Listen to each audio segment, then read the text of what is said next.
Captain Jake Morrison stood on the bridge of the UES Liberty and watched the alien ships float past his window like silver needles in the dark. The Zentarian cruisers moved without sound through space, and their hulls shined with blue light from their energy shields. Each alien ship looked perfect and smooth, like it was carved from a single piece of metal. Jake looked down at his own ship and shook his head. The Liberty was ugly. Her hull was made of thick steel plates welded together by human hands. Pipes and cables ran along her outside walls where everyone could see them. Her engines were big chemical rockets that shot orange flames when they worked. Compared to the alien ship, she looked like a flying junkyard. Jake heard the aliens talking about human ships through the station's communication system. Their translator machines turned their words into English. The words were not kind. They called human ships primitive and crude. They laughed about the chemical rockets and the steel armor. To them, humans were like children playing with toys. Commander Lisa Hayes walked up to Jake with a data pad in her hands. Her face looked angry, but she kept her voice calm. "Sir, the Zentarian High Council sent us their answer about joining the Galactic Defense Coalition." Jake took the pad and read the message. It was what he expected, but it still made him angry. The aliens had said no to letting humans join their military group. They wrote that human ships were too old-fashioned and human fighting methods were too simple for their advanced war tactics. "They think we're barbarians," Lisa said, while looking out at the alien station. The station was huge and made of the same smooth metal as their ships. It had no visible weapons or armor because the aliens had not fought a real war in 300 years. Jake handed the pad back to her. "Let them think what they want. We know something they don't." "What's that, sir?" "That pretty ships and fancy weapons don't win wars. Tough ships and stubborn crews do." Engineering Chief Ryan Kelly climbed up from the lower deck with oil on his hands and clothes. He had been working on the weapon system since they docked at the station. "Captain, I got those new tungsten rounds loaded in all 12 missile tubes. The boys back on Earth say these things will punch through anything in the galaxy." Jake nodded. While the aliens had spent centuries making their ships faster and prettier, humans had been working on different problems. Human ships were built to take damage and keep fighting. Human weapons were made to break things no matter how tough they were. Human crews trained to fight even when everything went wrong. The aliens used energy weapons that shot beams of light and heat. They used shields made of force fields that could stop most attacks. Their ships ran on something called exotic matter that gave them unlimited power. Everything was automated and controlled by computers. When they fought, they stayed far apart and shot at each other with lasers until someone's shields failed. Humans still used guns, big guns that shot chunks of metal at very high speeds. They used missiles with explosive warheads. They used nuclear weapons when they needed to break something really tough. Their ships had thick armor instead of energy shields. Human crews had to do most of the work themselves because they did not trust computers to make all the decisions. "The aliens think we're stupid because we use old technology," Ryan said while wiping his hands on a rag. "They don't understand that old technology works when new technology breaks." Jake was about to answer when alarm bells started ringing all through the station. Red lights flashed on every wall and ceiling. The alien station commander's voice came over the speakers, but Jake could not understand the words. A few seconds later, the translation system kicked in. "Emergency alert to all ships. We are receiving distress calls from the Outer Rim systems. Multiple colonies are under attack by unknown forces. All coalition vessels are ordered to respond immediately." Jake looked at Lisa and Ryan. "Looks like someone just crashed. The aliens' peace party." On the main screen, they could see the alien ships starting to move. The Zentarian cruisers turned toward the edge of the system where the attacks were happening. Their engines glowed bright blue as they accelerated faster than any human ship could match. Within minutes, most of the alien fleet had jumped to hyperspace to fight whatever was attacking their colonies. "Sir, should we follow them?" Lisa asked. Jake thought about it. Humans were not part of the coalition, so they had no orders to help. But if something was attacking the aliens, it might attack human space next. "Get me a channel to Earth Command." The communication system connected him to Admiral Kate Sullivan back in the Sol system. Her face appeared on the screen and she looked worried. "Jake, I've been watching the reports.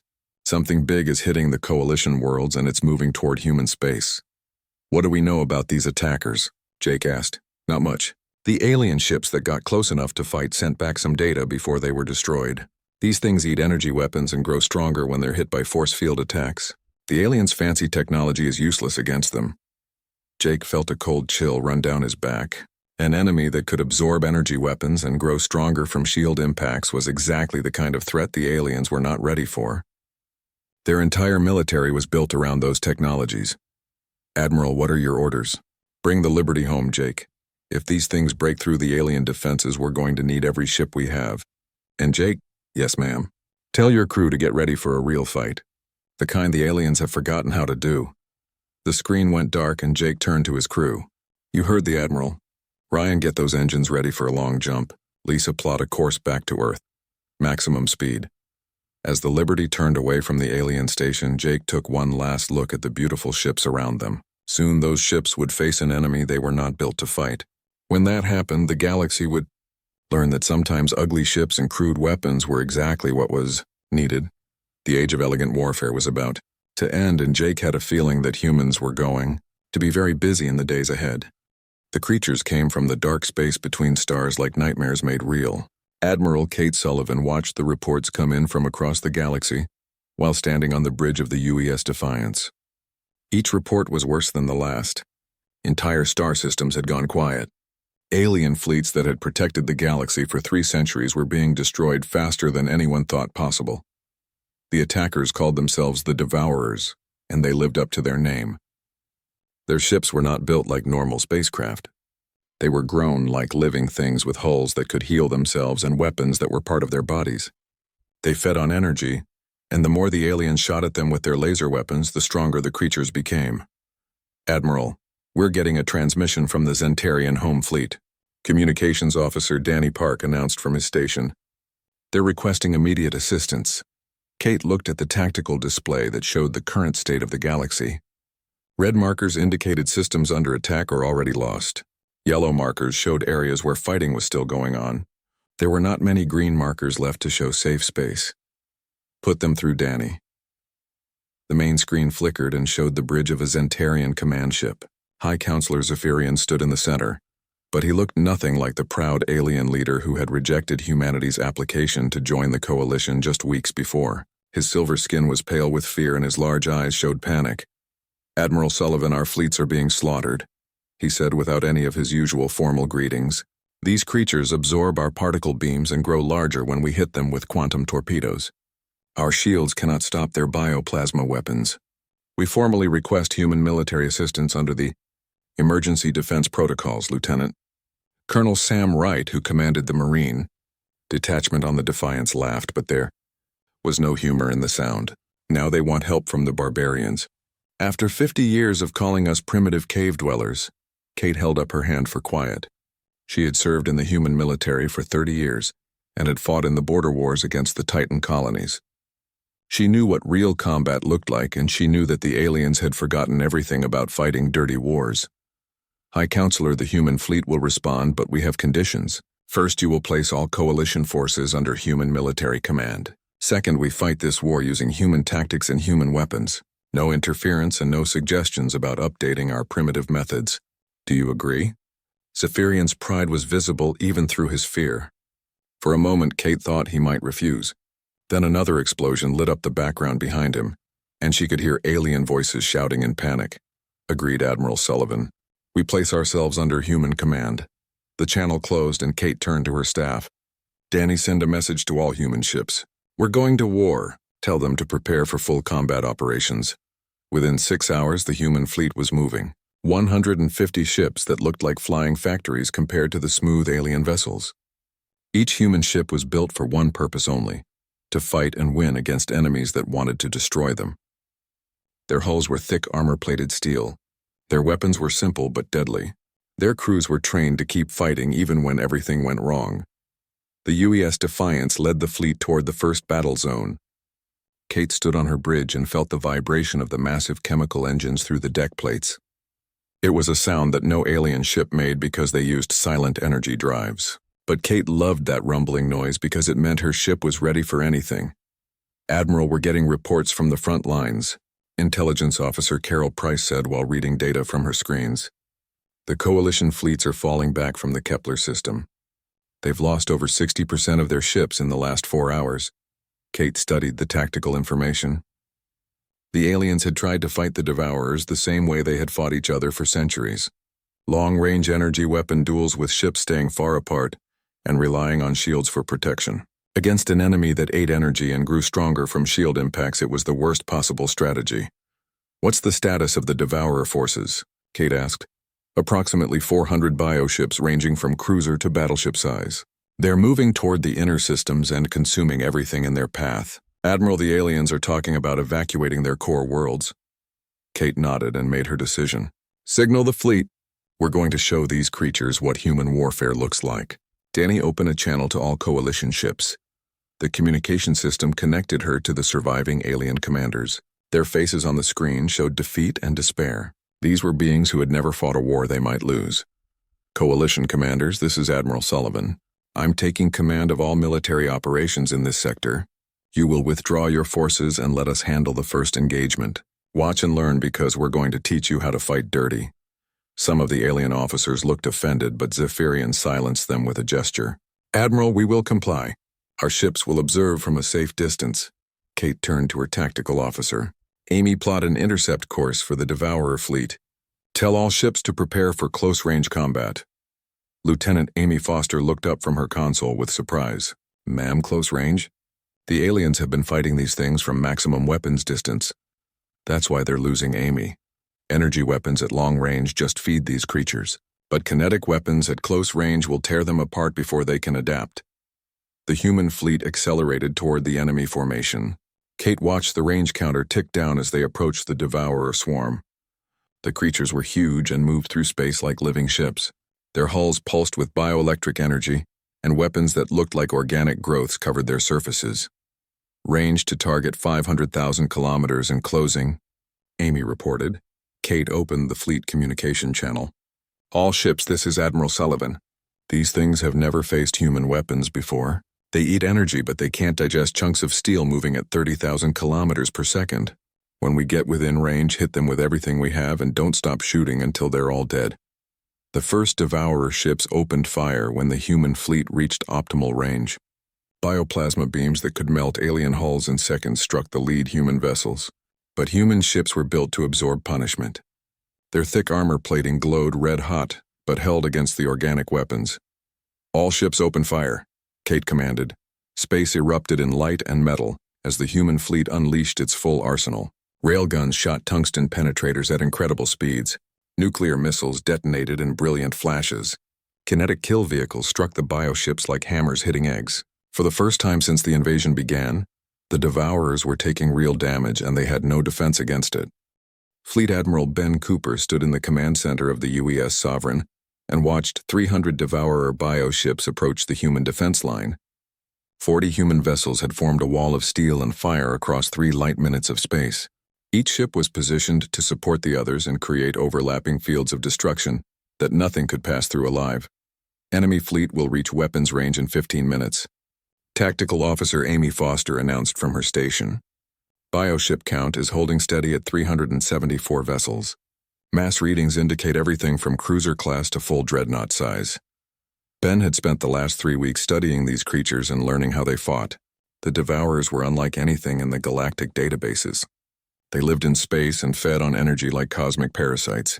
Their ships were actually living beings with the ability to heal damage and grow stronger during battle. Energy weapons made them bigger and tougher. Force field impacts charged their bioelectric systems. Every advantage the aliens had possessed for centuries worked against them when fighting these monsters. But humans had never relied on energy weapons or force fields. Human military doctrine was built around simple ideas that worked in any situation. Hit the enemy hard with kinetic weapons. Use thick armor instead of shields. Train crews to fight manually when computers failed. Keep shooting until the threat was destroyed. "Sir, incoming transmission from Captain Barnes on the Hammer," Communications Officer Danny Park reported. The heavy cruiser UES Hammer was positioned at the center of the human line. Captain Rick Barnes had been fighting space battles since the Titan War, and he knew how to hurt things that didn't want to die. "Admiral, this is Hammer. My railgun crews are ready, and we've got nuclear torpedoes loaded in all tubes. These things want to eat energy, but let's see how they like tungsten penetrators moving at 40,000 kilometers per second." Ben smiled and opened the fleet channel. "All ships, this is Admiral Cooper. Remember the battle doctrine we practiced? Concentrate your fire on individual targets. Use overlapping kill zones. Keep those chemical drives burning because these things can't absorb what they can't catch. When they try to close for boarding actions, give them steel and explosives. The Devourer swarm moved through space like a living cloud of death. The lead bioships were enormous creatures the size of human battleships. Their hulls pulsed with organic light, and weapon pods that looked like cancer growths covered their surfaces. Behind them came smaller vessels that moved like sharks swimming through dark water. Range to target now 800,000 kilometers, Amy reported. Enemy formations are spreading out to surround our position. Ben watched the tactical display as the creatures tried to use their superior numbers to envelope the human fleet. It was a smart move against conventional forces, but humans had prepared for exactly this kind of attack. Signal the destroyer squadrons. Execute flanking pattern Delta. Don't let them get behind our main line. 8 human destroyers broke formation and moved to intercept the Devourer flanking forces. These ships were fast and heavily armed with rapid-fire railguns designed to throw thousands of rounds per minute at enemy vessels. The first bioships reached optimal firing range and opened up with their organic weapons. Bioplasma beams that could melt coalition hulls in seconds struck the human ships. But where alien vessels would have been destroyed, the human ships absorbed the damage and kept fighting. Their thick steel armor glowed white-hot but held against the organic fire. Damage report from the Liberty, Danny announced. Hull breaches on decks 4 and 7. No casualties. Captain Morrison reports his ship is still combat effective. All ships return fire, Ben commanded. The space between the two fleets exploded into violence. Human railguns fired continuously, sending streams of depleted uranium slugs into the bioship formations. Each round carried the kinetic energy of a small asteroid, and when they hit living hulls, the results were devastating. The Devourers had no defense against pure kinetic force delivered at relativistic speeds. Nuclear missiles followed the railgun rounds and detonated in brilliant stars of destruction.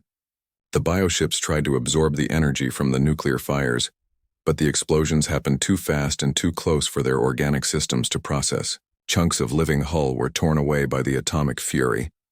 Aboard the destroyer, UES Wolverine Captain Steve Murphy watched his weapons crews cycle through ammunition drums as fast as the loading systems could handle. Keep firing. Don't give these things time to heal. If we stop shooting, they'll regenerate the damage. The Devourers had never faced purely kinetic weapons before. Their energy absorption abilities meant nothing against chunks of metal moving at incredible speeds.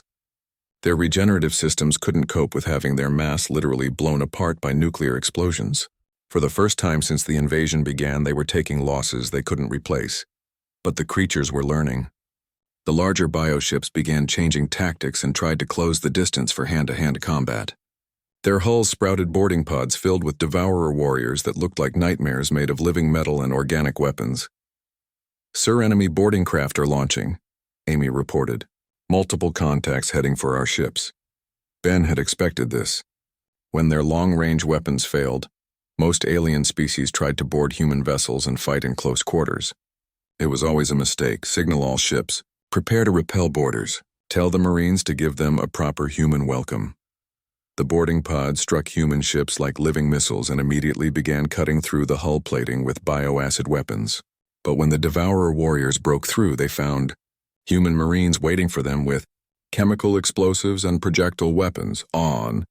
The heavy cruiser UES Titan Marine Sergeant Tony Mitchell led his squad against a Devourer boarding party in the main cargo bay. The alien creatures were twice the size of humans and covered in natural armor that could stop energy weapons, but they had never faced bullets and grenades before. Light them up, Tony shouted as his Marines opened fire with automatic rifles and rocket launchers. The Devourers discovered that organic armor designed to absorb energy was useless against high-velocity bullets. Chemical explosives tore through their natural defenses like they were made of paper. The creatures that had terrorized the galaxy fell to weapons so primitive that most aliens had forgotten they existed. After 2 hours of continuous combat, the Devourer attack began to break apart. Their bioships were taking massive casualties and their boarding parties were being slaughtered by human Marines. The creatures that had seemed unstoppable were learning that there were still some things in the galaxy that could hurt them. Enemy formations are withdrawing, Amy announced. Bioship count is down to 212 vessels. They're falling back toward the outer system. Ben watched the tactical display as the remaining devourers retreated. The human fleet had held the line and proved that these creatures could be defeated, but he knew this was just the first battle in a longer war. Signal Admiral Sullivan. Tell her the defense line is holding. We've bloodied them, but they'll be back with more ships and new tactics. What are your orders, sir? Amy asked. Ben looked at the damage reports coming in from his ships. Every vessel had taken hits, but they were all still combat ready. That was the difference between human engineering and alien design. Human ships were built to keep fighting no matter how much punishment they took. We hold the line and wait for reinforcements. And Amy? Yes, sir? Tell the crew they did good work today. The galaxy is about to learn that ugly ships and dirty tactics can beat pretty monsters every time. Admiral Kate Sullivan had seen enough of playing defense. For 3 weeks, the human fleet had been stopping devourer attacks and protecting alien worlds, while the creatures learned and adapted to human tactics. Every battle cost more ships and more lives. It was time to take the fight directly to the enemy and end this war before the galaxy bled to death. The intelligence reports are confirmed, Admiral, Officer Carol Price announced during the morning briefing aboard the UES Defiance. The Devourers maintain breeding colonies in dead star systems throughout the Outer Rim. No coalition ship has ever gotten close enough for detailed reconnaissance, because their energy signatures overwhelm all scanning systems. Kate studied the star charts that showed suspected Devourer staging areas. The creatures had been smart about picking locations for their colonies. Dead systems with no energy sources that would mask their presence from alien detection methods. But human ships ran differently than alien vessels. What about our stealth capabilities? Kate asked. Captain Tony Mitchell of the reconnaissance ship UES Ghost stood up from his chair. Ma'am, human ships run cold when we need them to. No exotic matter signatures to give us away and no energy shields broadcasting our position. Just heat baffles and electromagnetic dampening fields that we've been using since the early space wars.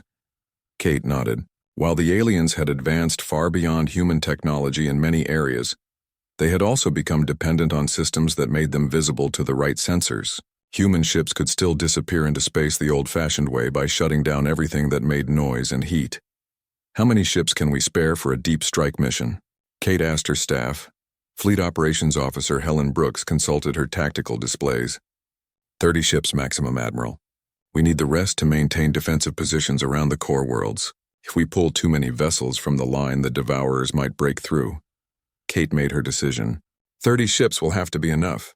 Tony, I want you to take a mixed squadron into Devourer space and locate their primary breeding facilities. Once we know where they're spawning new bioships, we can hit them before they mature. The plan was dangerous even by human military standards. A small fleet would penetrate deep into enemy territory with no support and no chance of rescue, if things went wrong. They would have to travel through space controlled by creatures that had destroyed every alien force sent against them. But if they could find and destroy the Devourer breeding colonies, the war could be won in a single strike. Captain Mitchell assembled his strike force over the next 2 days. Fast destroyers for reconnaissance and fire support, heavy cruisers loaded with nuclear weapons for maximum destruction, marine transports carrying assault teams trained in close-quarters combat. Each ship was modified for extended stealth operations with extra heat sinks and electromagnetic shielding. Navigation Officer Pete Campbell plotted their course through the dead zones between star systems. For 2 weeks, the human strike force would travel through regions of space that contained nothing but cosmic dust and radiation. They would use gravitational anomalies and stellar debris fields to hide their approach from Devourer sensors. The route will take us through the Kepler Nebula and around the collapsed star system at reference point 7, Pete explained during the final briefing. Total travel time 14 days running silent with minimal power signatures. Once we reach the target area, we'll have approximately 6 hours to complete the mission before enemy reinforcements arrive. Kate looked at the faces of her officers. These were people who had volunteered for a mission that might be suicide. If the Devourers detected them before they reached the breeding colonies, the entire strike force would be destroyed with no chance of warning Earth about what they had found. Questions? Kate asked. Marine Colonel Sam Wright raised his hand. Admiral, what's our mission priority if we locate multiple breeding sites? Do we try to hit them all or focus on the largest concentration? Everything, Sam. If these creatures are allowed to spawn another generation of bioships, they'll outnumber us 1,000 to 1. We go in fast and we destroy everything that looks like it can reproduce. The strike force departed the next morning, using the cover of a scheduled supply convoy to mask their movement. Once they reached the edge of human space, the 30 ships went dark and disappeared into the cosmic background radiation like ghosts. For 2 weeks, they traveled through empty space with their crews living on emergency power and recycled air. Captain Steve Murphy commanded the heavy cruiser UES Hammer during the stealth approach.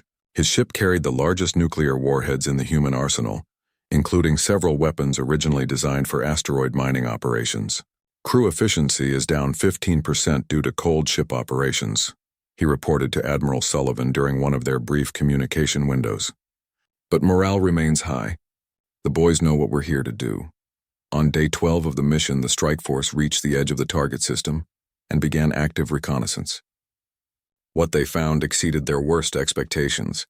The entire star system was filled with massive organic structures that pulsed with alien life. Planetoid-sized creatures floated in the void, spawning smaller bioships by the thousands. Some of the breeding organisms were larger than human space stations. "Jesus Christ," whispered Lieutenant Amy Foster from her position at the tactical station.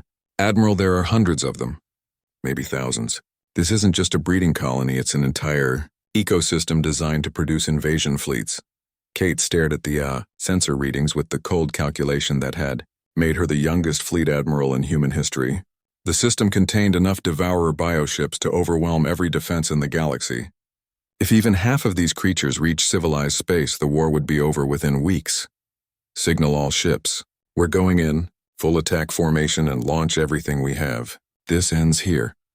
The human strike force emerged from stealth at point-blank range and immediately opened fire with every weapon they carried.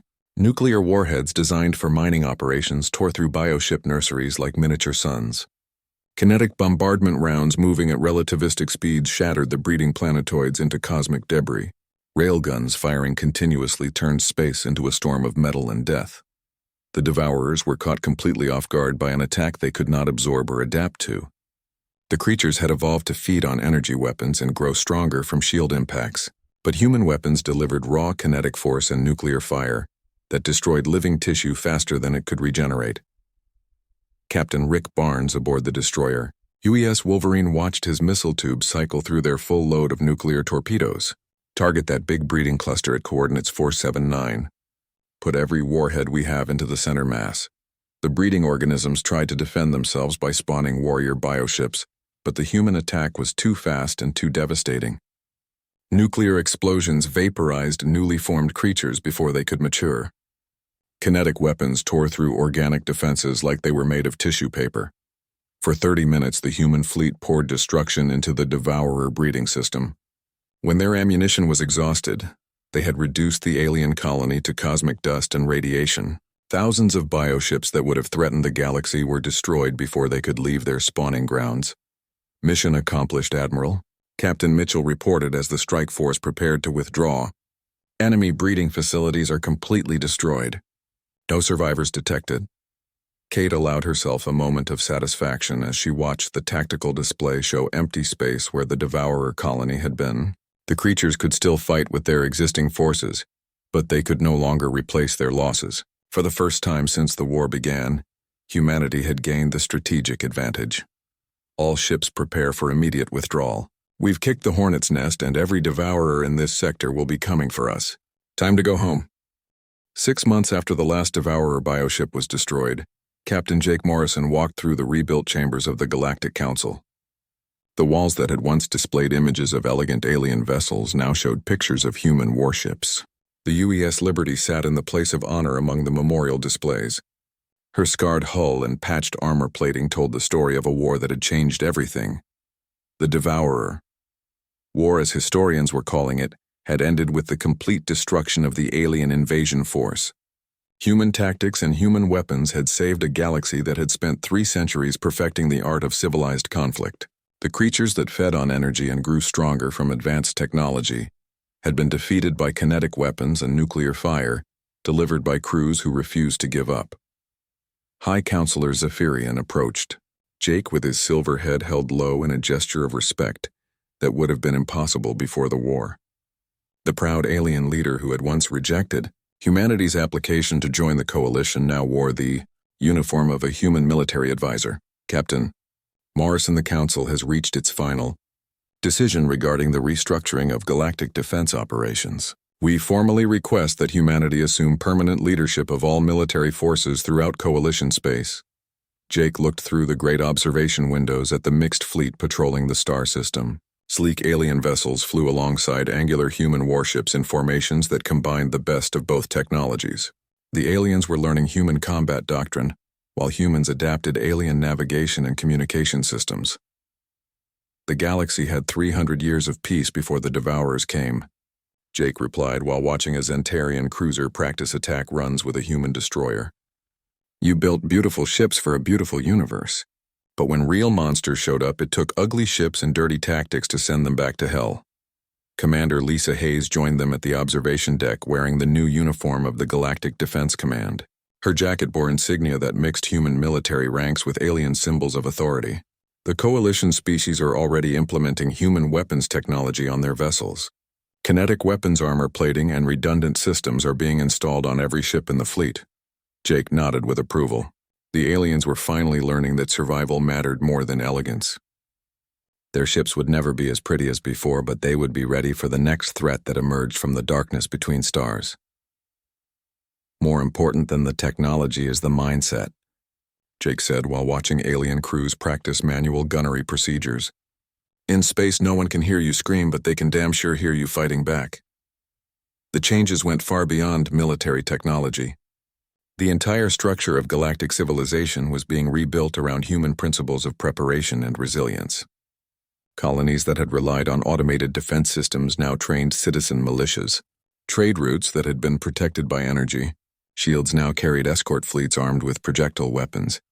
Admiral Kate Sullivan arrived at the council chambers wearing the 5-star insignia of Supreme Allied Commander. She had been promoted after leading the final assault on the last Devourer stronghold, and her tactical innovations were now taught at military academies throughout the galaxy. Jake, we just received confirmation from the Outer Rim surveys, Kate announced as she joined the group at the observation windows. No Devourer activity detected in any sector.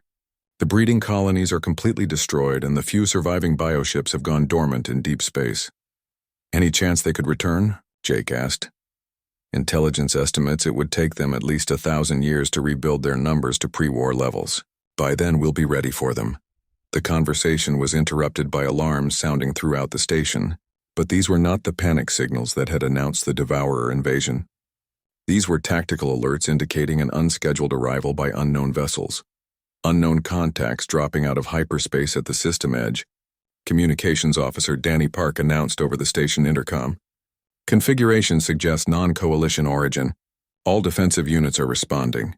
Jake and the others moved to the tactical center where display screens showed the developing situation. A small fleet of strange ships had entered the system using technology that did not match any known species. The vessels were angular and aggressive-looking with weapon ports that suggested hostile intent. Sir, incoming transmission from the lead vessel, Danny reported. They're demanding that we surrender the system and prepare for conquest by the Korthak Empire. Jake looked at Kate with amusement rather than concern. Another aggressive species that thought they could intimidate the galaxy with superior technology and threats of destruction. They had no idea what they were walking into. Admiral, your orders? Jake asked. Kate studied the tactical display that showed the positions of human and coalition ships throughout the system. 2 years ago, this would have been a crisis requiring desperate defense against overwhelming odds. Now it was just another day at the office. Signal the Second Fleet to move into engagement positions. Tell the alien commanders to observe and learn. It's time for another demonstration of human military doctrine. The Korthak ships were impressive by pre-war standards. They carried advanced energy weapons and force field generators that would have made them nearly invincible against the old coalition fleets. But they had arrived 2 years too late to fight that kind of war. Coalition vessels are withdrawing to observation positions, Danny reported. Human ships are forming attack formations and requesting permission to engage. Jake watched the tactical display as human destroyers and cruisers moved into position around the Korthak fleet. The alien invaders probably thought they faced the same kind of energy-based warfare that had dominated the galaxy for centuries. They were about to learn how much things had changed. Open a channel to the Korthak commander, Kate ordered. The main screen showed the bridge of the lead Korthak vessel. The alien commander was a large reptilian creature, covered in ceremonial armor and carrying weapons that looked more decorative than functional. His voice was full of arrogance and confidence when he spoke. I am War Leader Vorthak of the Korthak Empire. This system now belongs to us. Surrender immediately and your deaths will be quick. Kate smiled with the expression of a predator who had just spotted easy prey. War Leader, this is Admiral Sullivan of the Galactic Defense Command. You have 30 seconds to withdraw from this system before we destroy your fleet. The alien leader laughed with genuine amusement. Your primitive vessels cannot harm ships of the Empire. Our shields will absorb your energy weapons and our plasma cannons will reduce your crude ships to cosmic dust. Admiral, the Korthak fleet is powering weapons, Tactical Officer Amy Foster announced. They're moving into attack formation. Kate opened the fleet communication channel. All human ships, this is Admiral Sullivan. Show our new friends what we learned from fighting the Devourers. Full weapons free. Engage and destroy. The space around the Korthak fleet erupted in nuclear fire and kinetic death. Human railguns sent streams of tungsten penetrators through alien shields like they were made of paper. Nuclear missiles detonated against energy barriers designed to stop laser weapons and overloaded them with raw thermal energy. Kinetic kill vehicles moving at relativistic speeds punched through alien hulls and continued out the other side. The Korthak ships that had seemed so dangerous moments before were reduced to debris in less than 10 minutes. Their energy weapons and force field technology were useless against an enemy that had learned to fight creatures far more dangerous than any conventional military force. Enemy fleet destroyed, Admiral, Amy reported with satisfaction. No survivors detected. Jake looked at the alien observers who had watched the engagement from safe positions around the system. Their faces showed a mixture of awe and relief that humanity was fighting on their side rather than against them. Signal the Outer Rim patrols, Kate ordered. Tell them to expect more uninvited guests in the coming months. Word is spreading that the galaxy has new management and some species might want to test our resolve. As the debris from the Korthak fleet dispersed into space, Jake reflected on how much had changed since the Devourers first appeared. The galaxy that had once mocked human ships as primitive relics now depended on those same vessels for protection against threats that elegant technology could not handle. The age of civilized warfare was over. The age of human warfare had begun, and the galaxy was safer because warriors who understood that sometimes you had to fight dirty to protect what mattered were now standing guard against the darkness.